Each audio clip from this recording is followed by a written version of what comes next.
This is the 12th video in my series on stress and high performance. They're based on the book I wrote some years ago called High Performance After Burnout, Fix the Stress Before the Damage is Done.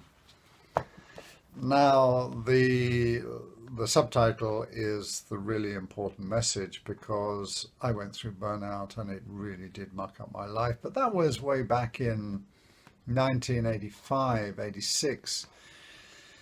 And burnout is not an instant thing, and a couple of months and you're over it. It is a life sentence because there are some very funny things that go on in the brain. Now, I know brains are taboo for an awful lot of people, and minds too. I went through burnout. It messed up my life. It messed up my businesses because I couldn't run them anymore. And I had to find my way out. My doctor back then, 1985-6, he hadn't a clue. He put it all down to stress, severe stress, and told me to do meditation, yoga, take a holiday, let go. Take a holiday where? What? Abroad? And go through that nightmare of flight travel, airports, and oh my goodness me, and let go of what? He couldn't tell me. He just said, let go. I said, yes, but let go of what? I don't know, just let go, whatever's worrying you. I said, that's letting go of my whole life, because my worry is here, there, and everywhere. He really didn't understand it. He was just repeating something that really didn't make a lot of sense. When you think about it, let go of what? Well, I discovered what letting go was much later. That's after I discovered that I wasn't just in stress, I was in burnout. And by that stage, I had discovered the horrors of burnout and why I got into it and what it is.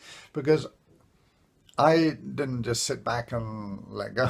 I actually wanted to know what is stress? What does it do? How does it do such terrible things to us? What is burnout and how do we cause it? And that's the first lesson that I learned, that people who go through burnout, nobody does burnout to us. It's situations. It's mainly the way we think about our lives and our situations, like how I was thinking about running my businesses, my life. Yes, I had lots of stresses, and I couldn't honestly say that there was one person that stressed me. I can think of a few little incidents that actually turned out to be rather funny, that initially they were extremely stressful. And they were involving people, but those people turned out to be terrific people. And they had no idea that they were stressing me. And they weren't stressing me. It was my perception of them and the situation I was dealing with that was stressing me, not the people. Or, in fact, those people were my clients. But it was... They may have been difficult, they may have been demanding, but that's okay, fine, because they knew what they wanted. Well, sometimes they didn't, and that's a little bit stressful because I had to explain it to them gently or quite forcefully that what they were trying to do really wasn't a very smart idea. And that comes out of experience, years and years and years of experience. And you say, look, you want to do this? Okay, fine. This is the consequences. Oops. Oh, maybe you can advise me on that. Yes, of course. Okay, let's talk about it. Some people are not quite that easy, and some people have an awful lot of yes men and women around them and telling them what they want to hear, and then they've got a sort of really distorted idea of reality in one particular area or something, what they want. Sometimes it can be quite stressful, or it was quite stressful, sorting those people out and getting them to understand what would be a better deal for them. And then we could manage it in the way that they liked and so on. Okay, that was tailor-made for them. In the height of, yes, in the height of learning about stress and burnout, I discovered there was such a thing as high performance, subconscious high performance programs. And I discovered this is how high performing professional sports people work. And I discovered how to do that. And I discovered it was immensely enjoyable and huge fun, because I didn't have to think anymore about the hard stuff, the heavy lifting. I left that to my subconscious mind, because it has enormous power. All I had to do was tell it what I wanted it to do. And that's what a top professional golfer does. It's a little bit more complex than that, but that's the principle of it. And I then took that principle and developed it for every aspect of my life as I could imagine, where it could be a little bit stressful, and then I just took the stress out of it. It's rather like people who are not frightened of high risk.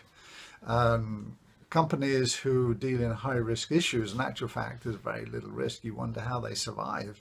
There's very little risk, because what they do is to analyze the risk to such a point that there's virtually no risk left, because they've sorted out all the risk, how to deal with all the risk.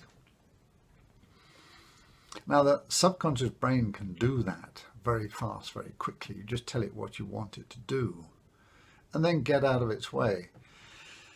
And that means not interfering. Now, any person who has played high-level golf has probably had some special mind training, golf mind training, and they understand how the biggest problem is, having learnt how to build and install high performance programs. One of the most difficult things is to get the conscious brain out of the way. Now, you tell the conscious brain not to interfere, and what will it do? It'll interfere. It's rather like telling a child not to do something. What does it do? It immediately does it.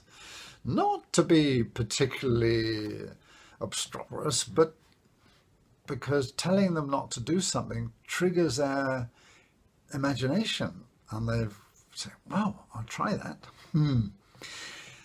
So the way to do it is say, well, if you want to do that, then this is the consequences. Now, do you want to experience those consequences? And the child will say, okay, fine, I'm not going to do that. And it's how the conscious brain works. Tell it not to do something and it'll do it. Not in the case of the subconscious brain. The subconscious mind will do exactly what you ask it to do, or tell it to do, instruct it to do. And therefore, it's a very precise science in creating automatic subconscious mind high-performance programs. But that is why it's such fun, because when they actually work, you say, wow, I did that. And really, I didn't have to do anything.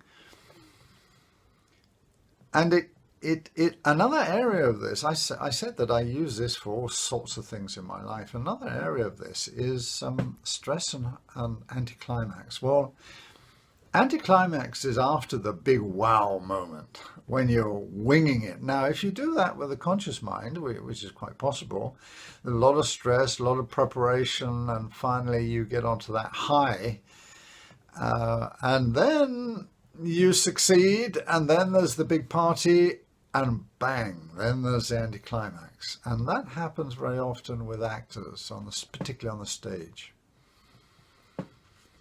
And I've seen it many times, because I had many acquaintances who were actors, and I was there and saw how they could come crashing down from a high after a big night in the theatre. They'd really done well, the applause from the audience was just fantastic, and then afterwards there's the party and the backstage, and then maybe in a bar somewhere, and then they crash, and 3 o'clock in the morning or 6 o'clock in the morning, they are smashed out of their skulls because they thought alcohol was the only way they could deal with the anticlimax.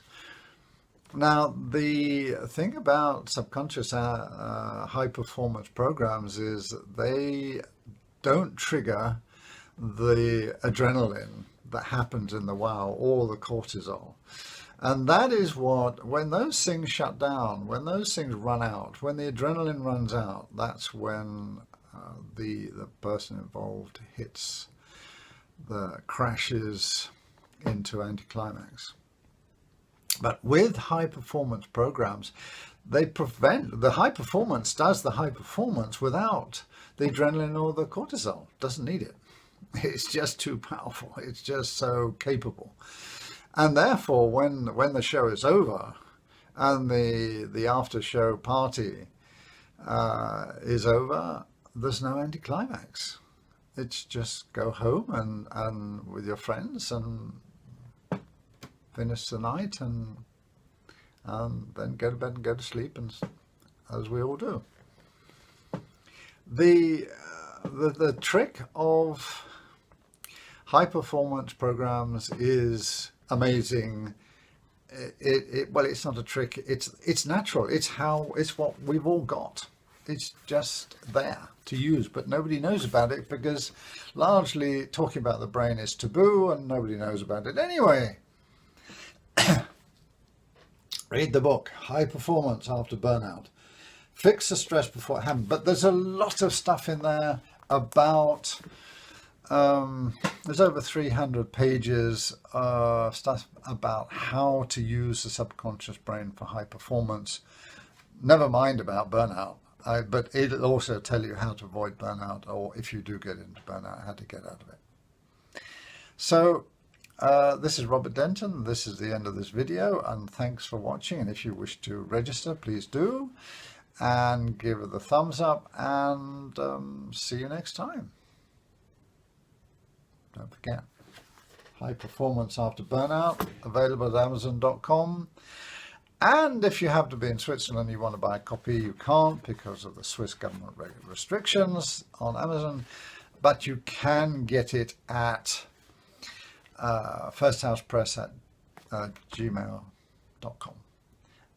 It's the Swiss publisher's address and email set up specifically for buying this book. You'll see the address there, plus the addresses of some of my previous videos you might be interested in.